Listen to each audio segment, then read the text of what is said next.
Good morning বন্ধুরা, আশা করি তোমরা সবাই ভালো আছো, সুস্থ আছো। আমি খুব একটা ভালো নেই, যার ফলে আমি ভিডিও আপলোড করতে পারছি না। আমার শরীরটা অনেক দিন ধরে ভীষণ খারাপ, বিভিন্ন সমস্যা আমার আছে, ফিজিক্যালি সমস্যা। তো যাই হোক, তো আমরা সকালে ঘুম থেকে উঠে ওই 6টা মতো বাজে, তখন আমরা সমুদ্রের ধারে গেলাম ওই মাছ দেখার জন্য। কারণ সকালবেলায় সবাই নৌকা নিয়ে মাছ নিয়ে আসে, সেটা দেখার জন্য সূর্য ওঠাটা দেখবো ভেবেছিলাম, কিন্তু আমাদের উঠতে দেরি হয়ে গেছিলো, যার ফলে আর দেখতে পাইনি। আর বরুণদের একটু পোজ দিয়ে দিল। তারপরে হাঁটতে শুরু করলাম। এদিকে স্বস্তিকও দাঁড়িয়ে আছে। আর এই মন্দিরটা একটু দাদাভাই বালি দিয়ে তৈরি করেছে, খুব সুন্দর করেছে। তো এখানে ছবি তুললে ঢুকলে 10 টাকা করে দিতে হবে। তো আমি একটু ছবি টবি তুললাম।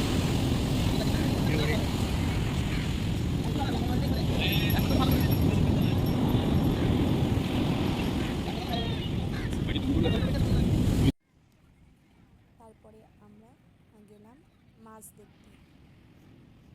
আর স্বস্তিকে একটু বায়না করছিল উঠে টুটে উঠবে, কিন্তু ওর বাবা বলছে পরে। এই যে নৌকা নিয়ে মাছ নিয়ে চলে এসছে, এই শঙ্খগুলোও কিন্তু উঠেছে জালের মধ্যে।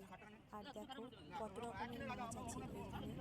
এই মাছগুলোই আমাদের এইদিকে আসে, অনেক দূর দূর থেকে আসে। এগুলো একদম টাটকা মাছ, খেতে ভালো, কিন্তু আমি বরফের মাছ খুব একটা পছন্দ করি না, ওই জন্য প্রথমে বলছিলাম নেব না।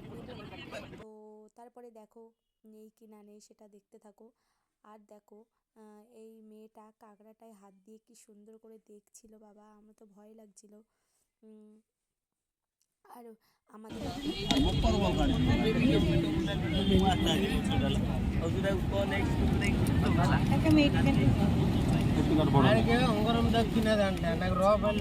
দিককার মতো শাখাগুলো ওরকম না, কেমন প্লাস্টিক প্লাস্টিক টাইপের, জানি না ওটা অরিজিনাল কি আসল সেটা আমি বলতে পারবো না। তো তারপরে দেখো ঢেউটা দেখো। আর ওই যে দেখো নৌকা নিয়ে মাছ নিয়ে আসছে, কি ঢেউয়ের মধ্যে ওদের কতটা রিস্ক নিয়ে মানে নিজেদের মানে জীবন বাঁচানোর জন্যে, সংসার চালানোর জন্যে এইগুলো করতে হয়, সেটাই দেখছিলাম। আর আমরা নিজেরা ভাবছিলাম, আলোচনা করছিলাম যে ওদের কতটা রিস্ক, ঝড় ঝাপটা কত কিছুর মধ্যে দিয়ে ওদের ওগুলো করতে হয়। তো নৌকাটা উপরের দিকে তুলছে, এই যে ঘুরিয়ে নিল, ঘুরিয়ে এবার ওই যে দাঁড় দিয়ে দড়ি দিয়ে বেঁধে তাই তুলছে। তো সবাই দাঁড়িয়ে আছে, মোটামুটি কি মাছ উঠবে, কেউ নেবে কেউ দেখবে, যার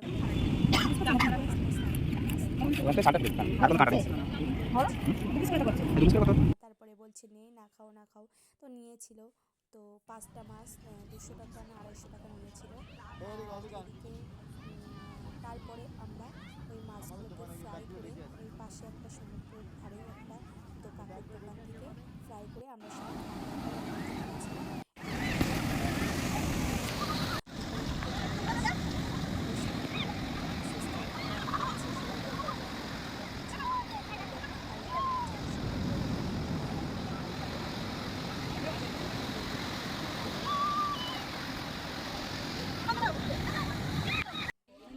তারপরে স্নান করে ফ্রেশ হয়ে বিকালে আমরা বেরিয়ে পড়লাম। কাছাকাছি যেগুলো দেখার জায়গা আছে সেইগুলো, জগন্নাথ দেবের মাসির বাড়ি, পিসির বাড়ি, স্বর্ণ মন্দির, এগুলো দেখার জন্য বেরিয়ে পড়লাম। তো এই মন্দিরটায় গেলাম, এটা হচ্ছে গুপ্ত বৃন্দাবন।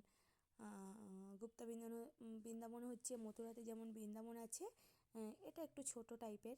তো যাই হোক, এই ভিতরটাতে ঢুকে পড়লাম।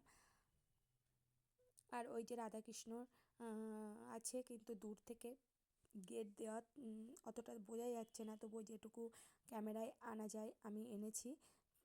আসল বৃন্দাবনে যায় মথুরা উত্তরপ্রদেশে, তার নকল পুরীতে আছে গুপ্ত বৃন্দাবন। এখানে যেমন সামনে এই পাশে দেখা যাচ্ছে, এদিকটা দেখাও বাসনা।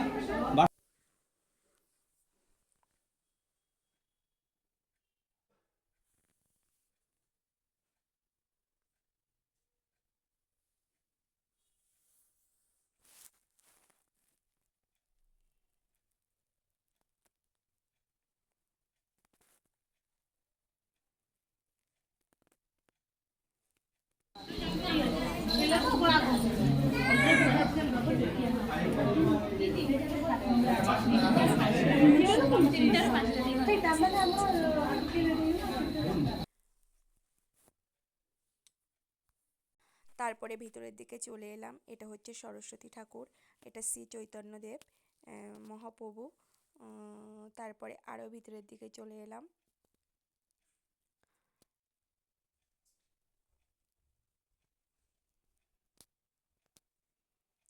আর এই জায়গাটায় মিস্ত্রি কাজ করছিল, ওই জন্যে আমরা আর ভিতরের দিকে যেতে পারিনি। তো দূর থেকে দাঁড়িয়ে যতটুকু দেখা যায় দেখেছি, যতটা ক্যামেরায় নেওয়া যায় নিয়েছি। মা লক্ষ্মী আর এই যে রাধারানীর সখীরা স্নান করছে।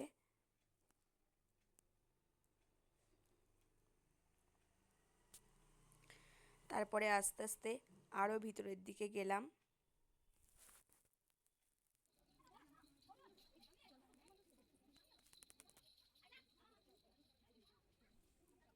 তো জায়গাটা আমার বেশ ভালোই লাগে, ঠাকুরগুলো আছে। আর এই জায়গাটায় হচ্ছে দোলনা আছে, রাধারানীর সখীরা, রাধারানী এই জায়গায় দোল খায়। কত সুন্দর, কাচের ভিতর থেকে খুব একটা ভালো বোঝা যাচ্ছে না, যেহেতু আমার ফোনের ক্যামেরাটা ততটা ভালো নয়। তো যতটা সম্ভব আমি ক্যামেরায় নেওয়ার চেষ্টা করেছি তোমাদের দেখানোর জন্যে।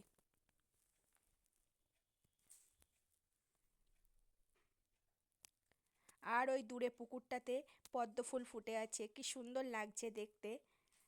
তো প্রথমে আমি এখান থেকেই ভিডিও করছিলাম, তারপরে ওই সাইডে গিয়ে ওই সাইড থেকে দেখলাম বেশ ভালোই ভিডিও হচ্ছে, মানে ভালো দেখা যাচ্ছে। আর এই যে গঙ্গা দেবী বসে আছে। আর এটা একটা চক্র, এখানে সবাই ফটো তুলছিল, তো আমরাও একটু গিয়ে ফটো তুললাম। আর এই জায়গাটায় হচ্ছে প্রদীপ জ্বালাতে হচ্ছে পাপ খণ্ডানোর জন্যে। তো আমি তো প্রচুর পাপ করেছি, একটা প্রদীপ জ্বালালে আমার পাপ হয়তো খণ্ডাবে না, ওই জন্যে আমি আর প্রদীপ জ্বালাইনি। আগের বারে গিয়ে জ্বালিয়েছিলাম। তো আমি কতটা পাপ করেছি, কতটা পুণ্য করেছি সেটা ভগবানই বিচার করবে, এই ভেবে আর আমি প্রদীপ জ্বালাইনি। আমাদের সঙ্গে আর যারা গেছিলো ওরা জ্বালিয়েছিল। আর এখানে বরুণদা একটু আমার সম্পর্কেই একটু বলে মজা করছিল, সেটা আমি আর ভয় যে দেইনি।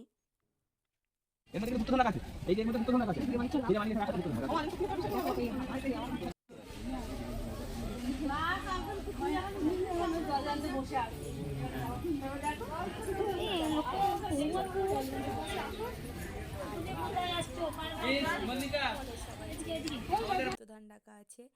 আর দেখো এই যে কৃষ্ণ ঠাকুরের মাথার উপরে একটা কচ্ছপ বসে আছে।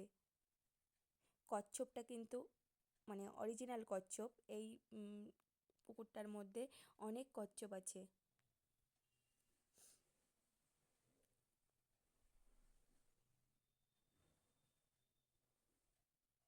আর এখানে কি বৈঠকখানা, সবাই কি বৈঠক করছে, কিছু একটা নিয়ে আলোচনা করছে।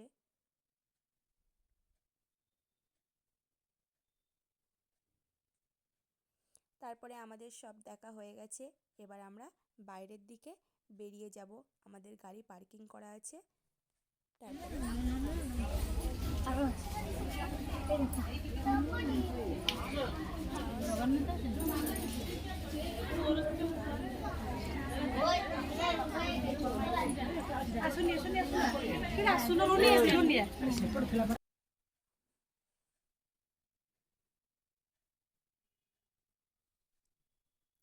তারপরে এটা হচ্ছে আর একটা মন্দির।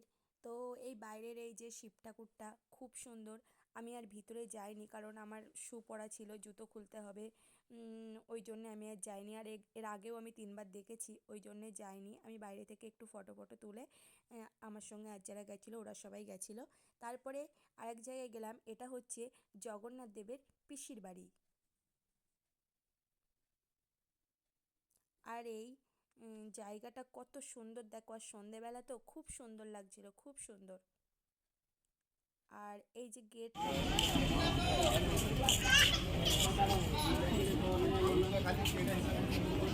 মোদি তিন ধরা আছিস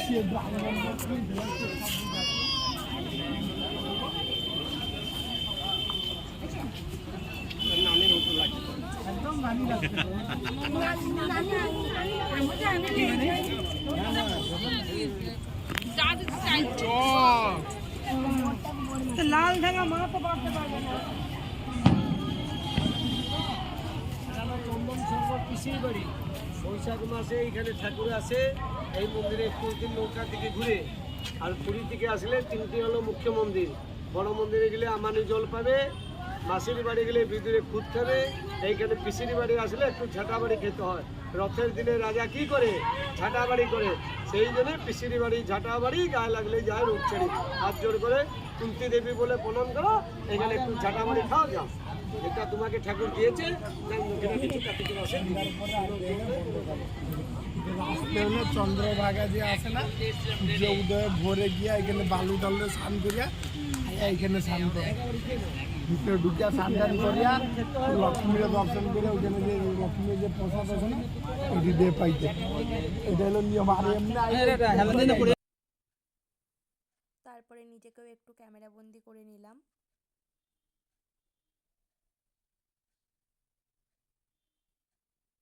তারপরে আমরা চলে গেলাম স্বর্ণ মন্দির। এটা তো নকল স্বর্ণ মন্দির, তোমরা সবাই জানো অরিজিনাল স্বর্ণ মন্দির তো পাঞ্জাবে আছে। তো আমাদের এখনও যাওয়া সেখানে সম্ভব হয়নি, তো এটাই দেখে শান্তি পাই। তো বৌদ্ধ মন্দির, এটা পুরো সোনা, ভিতরটা পুরো সোনা দিয়ে বানানো।